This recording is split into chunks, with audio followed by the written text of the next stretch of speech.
He's more than halfway through. Our chief meteorologist, Steve Weigel, has made it through his third day in his 5-day ride for the Red Cross. Steve started in Indian River County and then pedaled his way through St. Lucie and Martin counties, and now he's in Palm Beach Gardens. Steve Weigel joining us now live with an update on his ride for the Red Cross. Steve, how was it today? It wasn't bad at all, actually. I had some people join me today on the bike ride for the Red Cross, and I have a few more here with me this afternoon. Say hello, everyone. I'm at downtown at the Gardens in beautiful Palm Beach Gardens, and let's take a look back today. We started off in Hobe Sound at Harry and the Natives and rode down US 1. I was joined by Roxanne Stein, her husband Steve. My wife, Karen, is somewhere there, and Robert also joined us. Actually, that's where we're leaving Harry and the Natives, going through Hobe Sound to Cuesta, and then eventually down into the Jupiter area, and through North Palm Beach, and then eventually into Earl Stewart Toyota about 3:30, 4 o'clock this afternoon. So it was a good ride down, not bad. And thanks, Roxanne and Steve. And, oh, Josh, I almost forgot Josh Stewart joined us, too, from Earl Stewart Toyota. He was one of the guys there on the left. We had a great afternoon, and tomorrow we head from City Place down into Delray Beach. We're at Old School Square at 5 o'clock. Oh, we have a check presentation, so let's do that now. I want to bring in Stu Stewart and the family. Come on in here. And Jim, you come on in too from the Red Cross.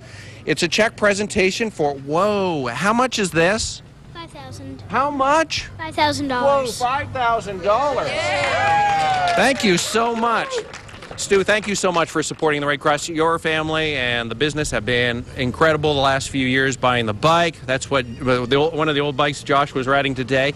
Just thanks so much. Absolutely. The need has never been better, greater now. So. Yeah, you're very right. I mean, with the tornadoes and all the severe weather across not only here, but up through the Midwest, I mean, it's been just a wild year. We have tornado watches today, so it goes a long way in helping us out. Anything you want to say, Jim?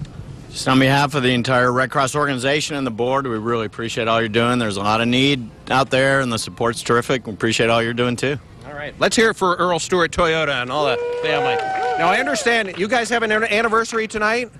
Today is me and my wife Emily's 9-year wedding anniversary. All right. So you're going to head out. Yeah, we got dinner plans. We won't keep you. Thank you so much. Thanks, Emily. All right, let's take a look at the weather forecast across South Florida and show you what's going on. It is a quiet day here, but it is unbelievably wild to the north of us with that system, very tropical in nature, that moved in around Daytona and Jacksonville earlier today. It is now moving off the coastline just north of Tampa, and this could develop into a tropical system in the form of a depression or a storm the next 2 to 3 days. So this is an interesting one to watch. You can see on Viper some showers there. There's a look at that system. It is just the weirdest thing. If you go back a week and take a look at the satellite loop, this actually originated around Chicago about a week ago, moved off the coast of Cape Cod, moved south across the Carolinas, or just off the coast of the Carolinas, and now here it is in Florida, and this could become a tropical depression or storm in the next couple of days. Unbelievable. Heavy rainfall, 1 to 4 inches of rain